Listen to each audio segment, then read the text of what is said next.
sure the guys he's coming up behind can see him well and truly. Look at those times. Bow a 14.4, Lowndes a 14.5, Perkins a 14.9, Longhurst a 14.9. Yeah, but 14.4 is faster than 14.9. And if they want to make up ground on John Bow, they're going to have to try harder than that. Try and find half a second in this environment at this time of the day. Oh, picks his way through the slower cars. Lowndes will make his way through too. John Bow on the ragged edge, sticking the tyres of the 17 car over the white lines. He's really brushing the concrete walls as he threads his way down the hill. Will Lowndes get by? Will he get by? What a silly question. Well, it was 1.4 seconds the last 2 laps by, so Lowndes maintaining that gap. On the fly now, clocking up 275 Ks, 277 Ks, in fact, as they head down to Caltex Chase. There's the monitor in the pits. Looking over Dick Johnson's shoulder. Everybody's looking over Dick Johnson's shoulder right now. Everybody's looking over John Bow's shoulder. The whole of Australia, New Zealand. Imagine the tension. John Bow just finding that extra few tenths every lap to maintain this gap. Slower car split the pair. Lowndes gets by now down the inside as they come into the turn onto the main start-finish straight here at Mount Panorama. 8 laps to go in the great race of 84. And what year is this? 94. So, what was it last time? Well, Lowndes has brought it down by 4 tenths. It's just over 1 second now, the gap. Where are we now? Who's pits this? I'd say we're in Holden Racing Team. Yes, there's the boys watching on intently. They want this kid to bring it home first place. Even if he comes home in second, it'll be a sensational effort on their part. Not nearly as sensational as if he comes home in first, though, I think. He'll bring the house down. That's the point. The fans have had a little bit of everything today. The Ford boys have been happy. The Holden boys have been happy. It's now down to the wire. You've got to say that at the moment, John Bow looks the goods. Larry Perkins, though, not giving up. He's still, what is it, 6 seconds behind Craig Lowndes. There's Greg Hansford. Well, 7.5 laps to go for Larry Perkins and about 7 seconds to make up to get to the front of the field. That, on paper, is an impossibility, but you just don't know what's going to happen in the closing stages of this race. It's happened before. Larry knows that full well. This is motor racing. Anything can happen. Yeah. Extraordinary stuff. As we reel off this final 7.5 laps. In behind Larry Perkins, we've got Tony Longhurst, followed by He's closed. He's pulling out all stops now, and he's starting to lock the brakes and everything. He's been tidy for a few laps, but you can see he's absolutely on the ragged edge now. He's really going to go for broke here and see if he can make up the gap on Bow. Closing up there. Coming out of that turn as we head up Tyre Power, turn into Conrod Straight once more. Won't Bradley Jones have his fingers crossed? So close so many times here, particularly with the Holden Racing Team. And now staring down the barrel of his first to his 1,000 win. You know, the nature of endurance racing indicates that you've got cars going slow towards the end of races. You're preserving machinery. You're trying to push home the advantage you created through driving hard early in the race, and this is the opposite of the lesson, isn't it? Absolutely. We've got 4 guys going harder now than they have at any point in the race. And who would have believed this 015 car would be challenging for the lead this late in the race? This guy, in fact, Lowndes, certainly making amends for the mistake he made this morning in the warm-up, sticking it into the fence just out of Repco corner. 7 laps to go as they cross the stripe, and he's, what, 2 car lengths behind John Bow. Well, the split there, it's down under 1 second now, 0.86 of a second. Lowndes has taken 2 tenths off him that time around. Larry Perkins, the gap out to 7 seconds. The Diet Coke cars move well out of harm's way as John Bow goes rocketing by, followed by Craig Lowndes. Larry just did a 2:15.5. He may have been held up by slower traffic that time around, but he's not matching the pace of these two. Of 2:14.8 for Bow, 2:14.6 for Lowndes. There's nothing in this. And now Larry's being held up by those Diet Coke BMWs. So this great shot as they come up the shelf for the final few laps. Lights ablaze on both Bow's car and Lowndes. And there is Perkins. Is that Crick? No, Perkins coming up through the field. Now there's Lowndes. And one of the Pinnacle entry cars, hard to read the number. Yeah. So we're waiting for Larry to come through, but this is probably going to decide the winner here. Bow leading him across the top of the mountain. Across the top of Mount Panorama, the most spectacular section of the course. Now race leader. Slower traffic here. Getting caught up in the slower traffic. The same applies to Craig Lowndes. Bow negotiates his way safely. Oh, does he? Safely through. Whew. This is heart-wrenching stuff. Larry Perkins in 3rd place. The Castrol Commodore. Victor here last year trying to close the gap on the leading pair at the present time, finding it difficult, dodging out from behind a slower car, taking the inside line. That's using Longhurst all the circuit. That's Longhurst right behind him. Just think about it. These guys are almost lapping at lap record pace, and the new lap record set today at 2:14.1. These guys in the high 14s. And they've had to maintain this concentration for nearly 7 hours. There's Bradley Jones, and wouldn't he be a nervous boy? Hey, Brad. So Brad, watching his teammate, every move, every gear change, every brake application, fingers, toes, everything crossed. And wouldn't it be the same feeling in the Shell team at the moment? It's Johnny Val with the 7 race cam turning circles beside him. There's another one of those pictures speaks 1,000 words, Dick Johnson. Somebody sent... Sideways drift there onto the main straight again for John Bow. Corrects it quickly, though, and doesn't lose any ground. Craig Lowndes. There's that camera going round and round and round and round alongside Johnny Bow, but he wouldn't even know it was there. Well, there's an indication of the slower traffic they hit that time through, Wilco. 2:15.8 for Bow and a 2:16.1 for Lowndes. So as they pick their way through these slower guys, it certainly mucks their lap times around, but the gap is maintaining constant. 1.2. Bow got allowed to that time around. Larry with the lights ablaze back there in the distance. Some 7.5 seconds adrift of the leading pair as they go up the mountain once more. Under 6 laps to go. Too far back unless there's a drama, I think, at this stage. I think Larry is out of this. This is a 2-horse race with a couple of laps to go, and it looks like John Bow can keep that gap as long as he wants to. I'd had to put the mockers on him. Got a long way to go yet, Doug. I've probably upset Dick again. I'll send him over a Prozac sandwich. It's only going to take one slow car to balk him here. Look at those plastic bags flying around across the top of the circuit in this fiercely swirling wind now, late in the day here at Mount Panorama. Bright sunshine. Oh, lifted the rear there. He's still pumping. That shows how hard he's trying. Really throwing it through McPhillamy Park. Now still generating plenty of grip, working the wheels up on the inside. Puts a slower car between himself and Lowndes at a critical point in the circuit too. Yeah, using the traffic there. Neil Shembry and Rodney Crick, 2 rookies here this year, gives the signal. He's signalling for Lowndes to go down the inside. Good driving that. Still cost Lowndes some territory there though. Yep. So Lowndes rolling through the Forest elbow once again. And John Bower just capitalising every 10th of a second that he can gain here. Here we go, the breathless ride down Conrod Straight, headed for Caltech's chase, and this really is heart-in-the-mouth stuff here because they get it up, wind it up to 277, nearly 200. There we are, 281 clicks. Well, that's about the fastest time of the day. Everything we saw earlier was 275 through 278. That's the first 280 we've seen, I think. That must have been one heck of an exit from Forest Elbow that time around. Very, very quick terminal speed for Johnny Bow. It looks like he's opened up another couple of tenths of a second. We'll see when he crosses the start-finish line this time around. And you can see down there in the left-hand corner of your screen. 5 laps to go. The speeds of these cars building up. Look at that speed on pit straight. You wouldn't imagine it. Almost 200 kilometres an hour as they break. He's doubled the gap there. He used that traffic. He put Lowndes behind the slower car for 3 corners down through the top of the mountain, and he's doubled the gap. Well, 12 minutes of racing time remaining till we get a conclusion in the 2S1000 for 1994. Will it be Shell FAI with John Bow at the wheel of the 17 car, the Falcon of Dick Johnson racing team, or will it be 015 for the MobileNet Commodore Peter Brock outfit? The gap that time around was out to 1.9 seconds. John Bower still hanging around the 14s, 2:14.37. Lowndes slipping back to a 15 dead, and he did pick their way through some slower cars there, so that really could have the big influence on this race. The gap 1.9 seconds last time through. Larry Perkins 8.5 seconds back in 3rd position, followed by Tony Longhurst, Wyn Percy, Colin Bond, Alan Grice, Greg Crick, Jeff Allen and Gary Walden rounding out the top 10, but not in the race for the major end of the prize money. It's a race in 2. It's extraordinary, isn't it? We thought we were spoilt last year with 1st and 2nd being separated by 10 seconds. This is unbelievable. The closest finish, I think, in Bathurst history was the Moffat 1-2, where they crossed right beside each other. But beyond that, I think 10 seconds now is the record. But this is going to beat that by a long way. Yeah, but they crossed at Sunday afternoon driving speed. Yeah, because it was organised by team management. 10.44 seconds is the gap, 1st to 3rd.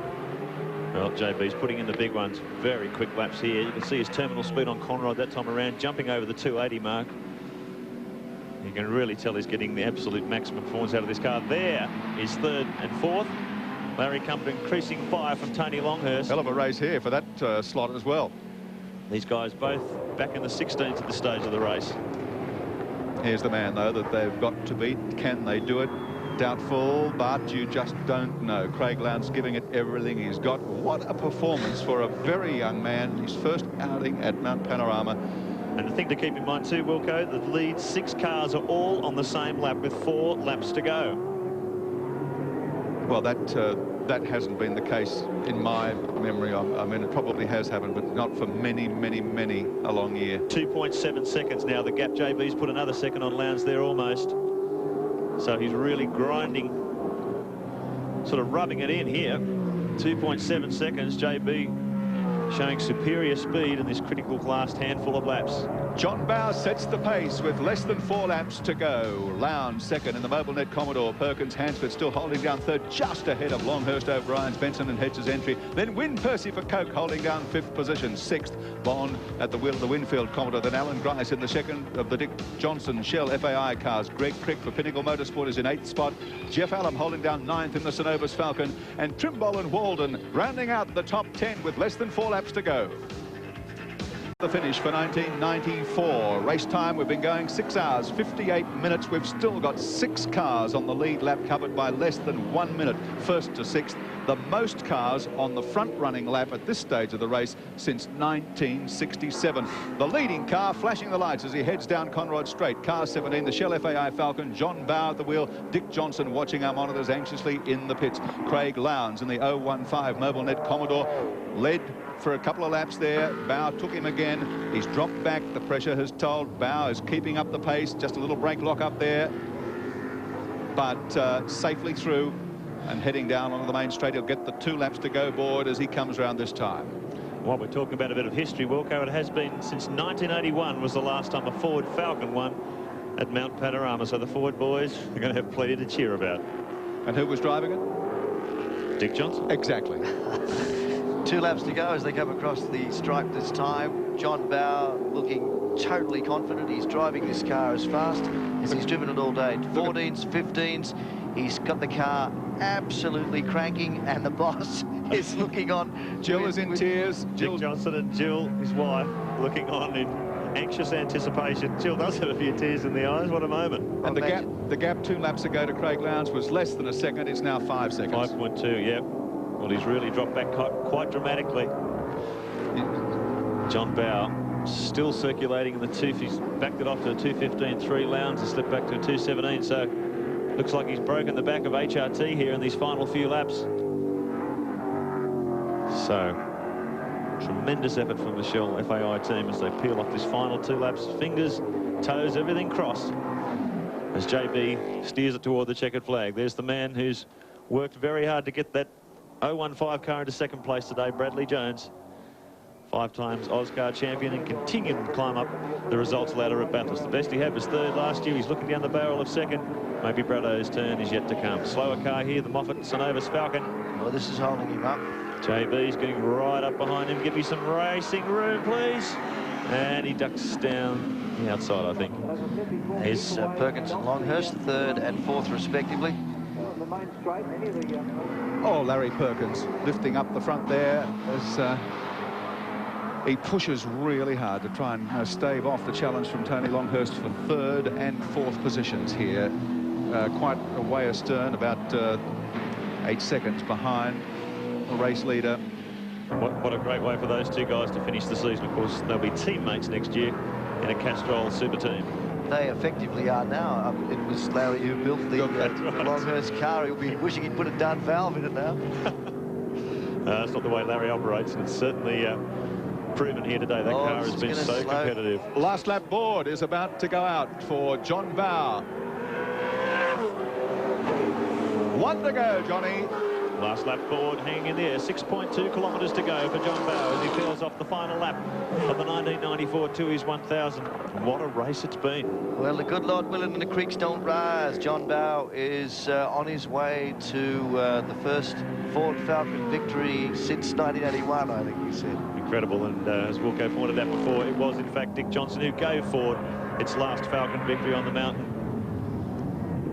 Guy who's had enormous success in Ford products. He really has been the Ford hero for a long, long time, and that loyalty will pay off here today.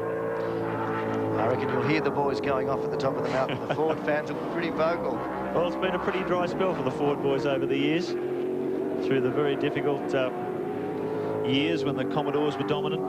Well, they are still. If you look at the leaderboard, everything else in contention is Commodore. Yeah, but and they survived. Dickie Johnson's prepared this car perfectly, and John Bowe is flying. What a reception. You can hear the roar from the crowd at the top of Mount Panorama. Absolute jubilation across the top. The Ford flags are waving.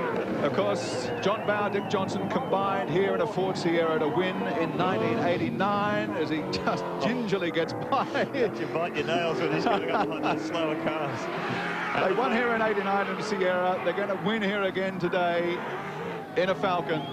3 times a win for John. 2 times a win for John, 3 times a win for Dick Johnson. Out of tyre power turn for the last time for John Bowe, heading down to Conrod Straight. And full credit to Roo Rostone. And let's see if we can join John Bowe aboard the 17 Shell FAI Falcon.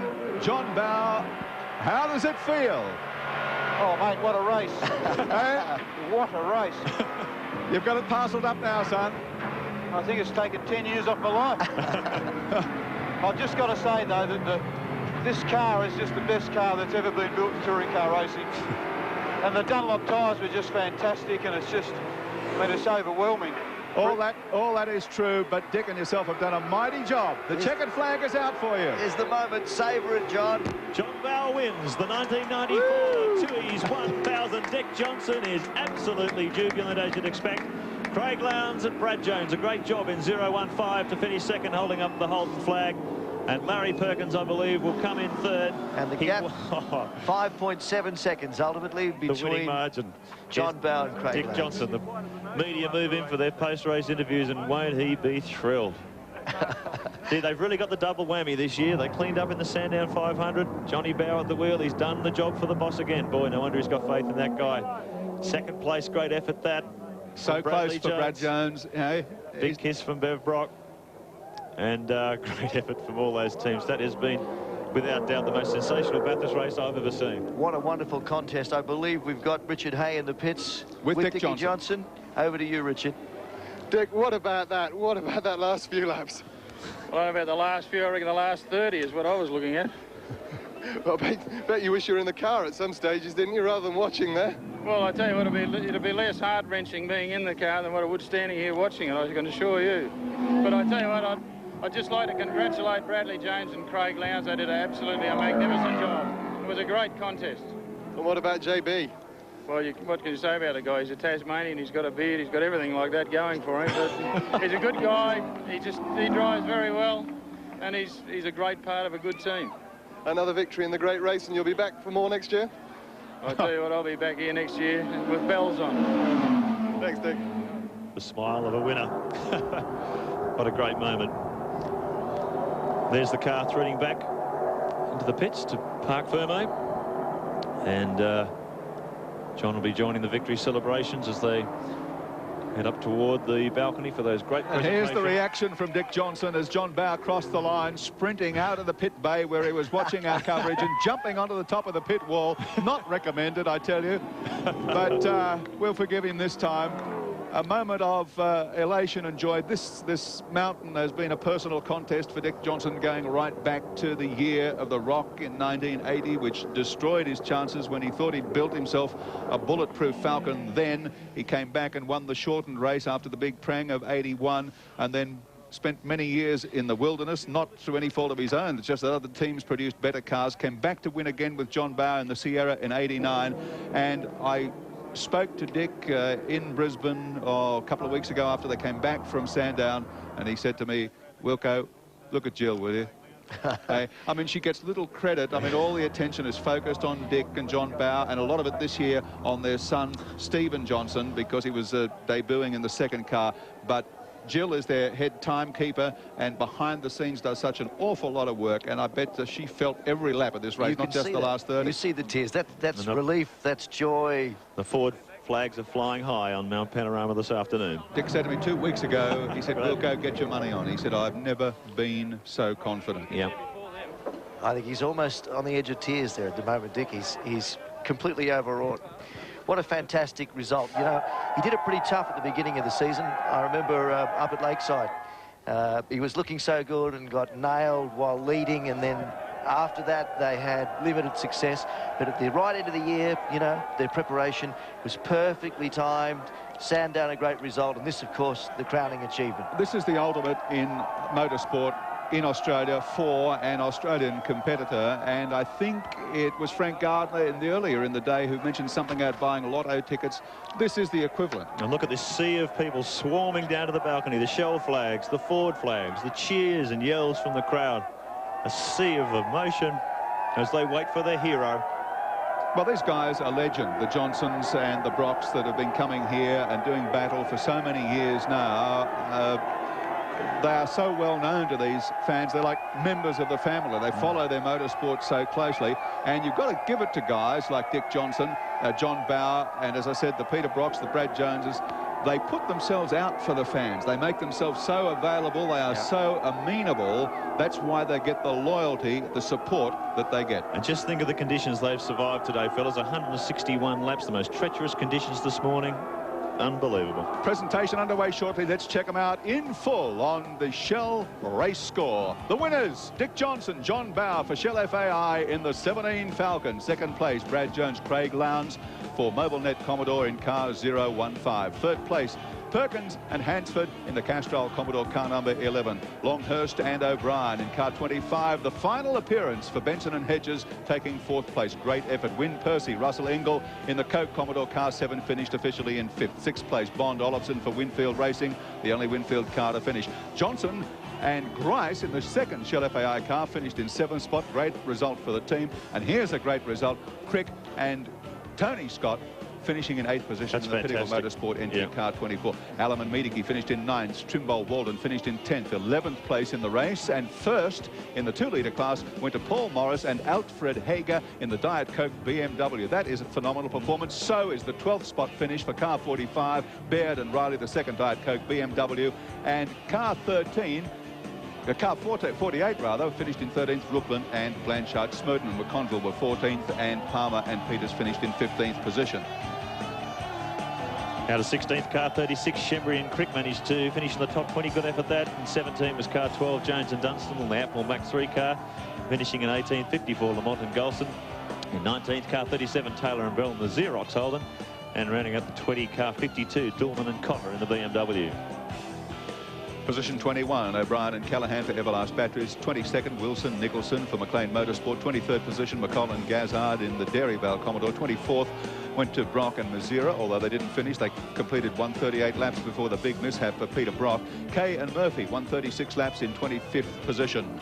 26th spot in the great race today went to Reed and Ashby. 27th, another of the 2-litre cars, McKay and Miller. 28th to Ayub and Conway. 29th to Wilmington and Barnes, and 30th place to Ward and Ellery in the Technophone Commodore. Out of 31 was Gardner and Crompton. They didn't finish, of course, only 99 laps completed. 32 was Fay and Cribben. And 33 was car 27, Finnegan and Williams. They only made 95 laps. 34, car 60, McLeod and Burton. They only made 83. 35, Seaton and Radisich retired after 82 laps. 36 was 62, Russell and Gillen. And you can see those finishing positions there relative to how many laps they completed. 41st position, Hardman and Full, the Hyundai. Car 42nd position, Yulden Steniken. 43rd, Waldock Preston. 44th, Matthews Martin. 45th place went to Reed and Price. That's the full field readout in the great race for 94. Number of years now, you know why. It's time for the presentation. Firstly, the 2-litre class. Here's Mike Raymond. Thank you, Sandy Roberts. Back here at Mount Panorama. Are you all happy? You bet your life they are. One of the happiest scenes here at Mount Panorama. And we're about to bring out the winners of the 2-litre class today. Paul Morris and Alfred Hagar. 2-litre winners today.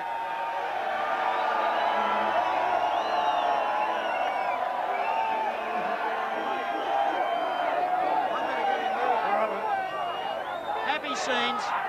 Paul, of course, you were going to drive a V8 here today. You had an accident at Lakeside. You've driven the Bimmer. You finished first in class and almost into the top 10. Congratulations. Thanks, Mike. First, I'd like to thank BMW Motorsport for flying the car out here I got here late on Thursday, and car just ran faultlessly all day, and especially Diet Coke and all the boys in the team in Yokohama for their really good tyres. Thanks a lot. Good boy, Paul. Alfred, you enjoy the track and had a trouble-free run. Yes, you know, I'm just coming from Germany, and I must say it's the great Australian spectators. Thank you very much. Well done, Alfred. Alfred Hagan and Paul Morris, who finished second. Third overall here in the Tooheys 1000 for 1994 was the winner of the great race last year, Larry Perkins and Greg Hansford.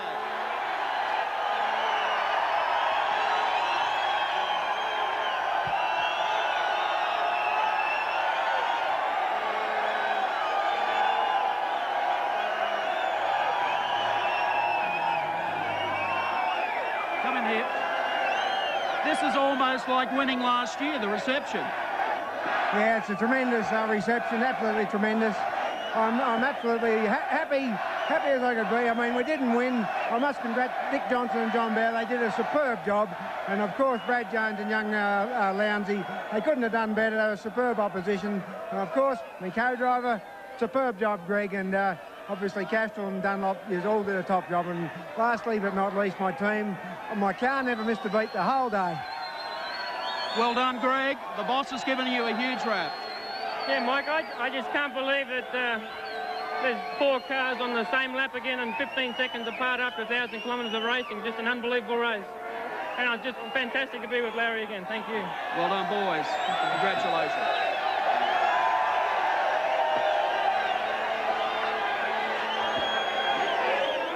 Second overall today, fabulous drive from Brad Jones and the Rookie of the Year, no doubt about it, 20 years of age, Craig Lowndes, second at first time at Bathurst.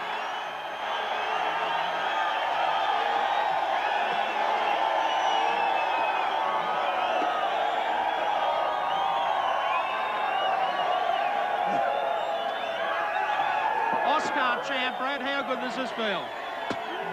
Oh, it's great, Mike. You know, the boys put up a sensational car. We qualified a little far back, and we got on the pace and ran hard with the car. The crew did a great job today. You know, the Holden ran faultlessly. I think this is probably the closest result up here, you know, in a real race. And, you know, it's a bit hard coming second, but we were just beaten by better guys on the day. Relax, keep it down, keep it down. Okay. The team did a sensational job, and the Holden was perfect. You've done a fabulous job. Don't play trick or treat. They'll all want to come home for a barbie. There you go. Brad, just one sec. Craig, a fabulous drive, a very tough race, demanding conditions early this morning, but you've come through, and when you put that number on John Bowe, did you think you had it won? No, this morning we put the car in the wall, and you know, I know how Brad felt, because the Sandown when Brad put the first corner.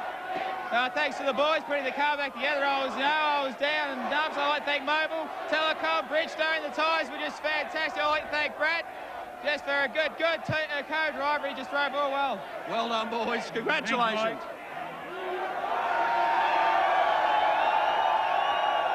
I'd like to call on Paul Zerny. Paul's the marketing director of Tooheys, promoters of the great race. Paul, come on in. A fabulous race, a fabulous event, and a great result. Yeah, Tooheys is very proud of its association with the great race, Mike, and days like today just build that pride even further. Congratulations to all the organisers. The event was superb. Congratulations to all the drivers. The entertainment all day was just magnificent, and it was just the great race. Well done, Paul. Are you ready? The winners of the great race, Dick Johnson and John Bowe.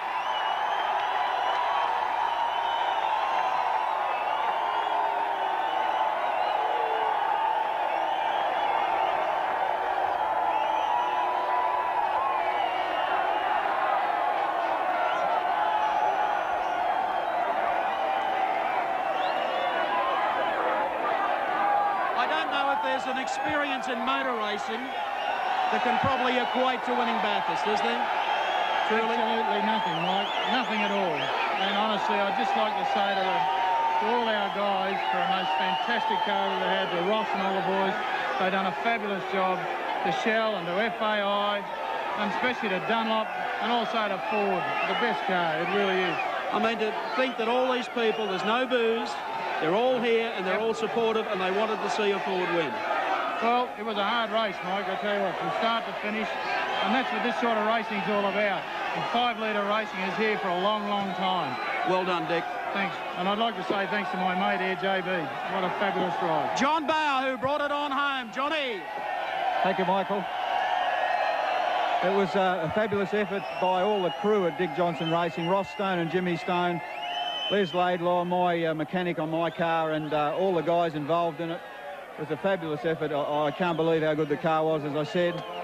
And our sponsors, Shell, FAI and Dunlop, you couldn't want any more. They are just wonderful people. So thanks.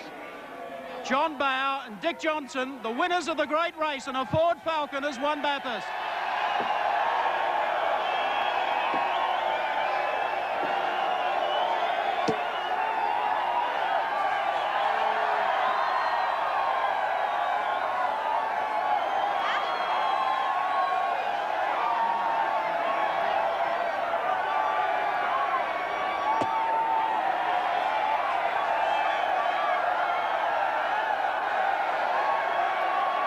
Well, pandemonium, certainly. Boys.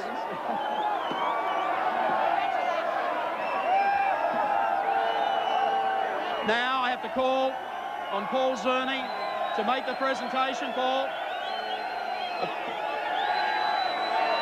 A cheque for $100,000 and the Tooheys Trophy. Now I'll be able to buy my boys a new computer. And the Tooheys Trophy from Paul Zerny. There you go.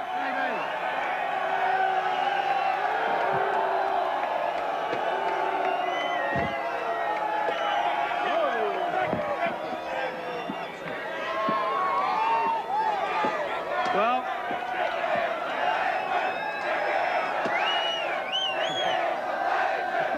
well done. Bring it over here. Dickie's the legend, they're singing. Happy scenes here at the Tooheys 1000 presentation. I don't think there's much more to be said. They're all ready to party. Sandy, it's back to you. Yes, thank you, Mike, and you're quite right. Dickie is a legend. Well done to the Queensland champ, Dick Johnson, on taking out this year's great race. And what a race it was. A number of hard luck stories. Number one, I guess, proved unlucky for Glenn Seaton. He wouldn't have said that late yesterday afternoon. He would have been all set to go for the race. Glenn, hard luck. Yeah, I suppose it is, really. To come here for so many years and to get pole position. Well, really particularly to see that. the grin on your face yesterday after you got pole and you turned around to the camera, you're absolutely wrapped, and just a tragedy that you couldn't go on. What was the problem eventually? Well, we broke a rocker in the engine, and it's just one of those things. But I'll be back here next year and many years to come, hopefully to do very well. At this stage, we had a few little problems today, but we were going very well early in the race, and I was very happy with the way the car was performing. But it just wasn't our year once again. Glenn, does preparation for next year start virtually immediately? Sure, it does.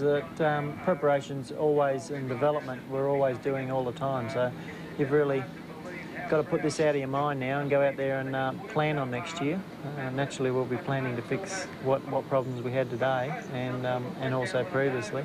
But you just can't believe it, really, because we had such a great week. Yeah. We're competitive every single day. And to have something like that bring you down, it's really disappointing. But well, I guess if you needed any incentive, it'd be looking at those scenes we saw just a few moments ago with Dick and John and that wonderful crowd. Something to look forward to. It really is. It's a great job Dick Johnson's team's done this year and to win the race. And it's good to see a Ford up there to win the race this year. I'm really happy for that. Well, everyone talks about a hoodoo, you know. I don't want to carry on about this, but is there one? Well, I'm starting to believe there is. Only because I suppose my results here at Bathurst have been very disappointing to me. But one day I'll kick that, and hopefully we'll keep winning a few more. Well, we hope you do, because you came into it with a great setup, a wonderful pairing with Paul Radisich. I guess you've got to feel sorry for him as well. Well, I do for sure. Paul came here to want to win the race as well as I did, and to have those sort of things bring you down, it's motor racing. But we'll be back next, like I say, we'll be back next year, and hopefully bigger than ever. I'm sure your many thousands of fans look forward to seeing you next year. Bad luck for 94, good luck for 95. Thank you, Sandy. Glenn Seaton joining us on our telecast. We'll take a break. More shortly from Bathurst. Slowly starts to filter away. Charlie O'Brien partnered Tony Longhurst, and a very creditable finish for them. They finished fourth. Tony has joined us now. Tony, if I can just go back to this morning's session, and incidentally, well done on finishing fourth. Thank you. Could have just been a better birthday present, but still well done. The pacing car and all the dramas of the morning and early afternoon, did it have a detrimental effect on you? Well, early on we were going so well in the wet, and my car was just brilliant on the Yokohama tyres, and we were pulling away and had a substantial lead at one stage there. But it did get very dangerous, and I think it was better they brought the pace car out with the accidents everywhere. Then later in the afternoon it brought Dick back, so what we gained we lost, I suppose. Yeah. You're a winner here in a Sierra in '88, a Commodore today. Tell us about it. The race today, I've never been in a race so hard. Our Benson Hedges team, 4 or 5 perfect pit stops. Charlie drove fantastic. You know, I didn't put a foot wrong. And to finish fourth, you know, half a second behind Larry, a couple of seconds down on the HRT car, and what were we, 3 or 4 seconds away from Dick after 1,000 kilometres. Just incredible. A wonderful finish. The end of an era for you. Mike Raymond broke the news on our telecast this morning. A change next year. Yeah, I'm teaming up with Castrol and I'm going to run a Falcon next year, so got a bit of work to do between now and the start of the season. And unfortunately, it's the last race for Benson Hedges. They've been a tremendous sponsor, and I must thank them and everyone at WD and HO Wheels for their support over the years, and it's a very sad day for me also. Well, I've got to ask you then, why the change? The change from Benson Hedges? This tobacco legislation, and you know, our time's up, and the Winfield and Peter Jackson teams finish up this time next year also. And the change of vehicle, you're quite happy? Yeah, well, the Commodore's a fantastic car. Larry did a great job for us in the engineering. Our boys put it together brilliantly, but I'd like to run a Falcon next year. I think they've just got a little bit of an edge, and Dick proved that today. Good luck with Castrol. Have a few celebratory drinks for your birthday tonight. All the best for next year. Let's go to some of the highlights now. We'll pick it up after the weather cleared. We have blue sky and sunshine over Mount Panorama. See how strong these two are under brakes. Oh,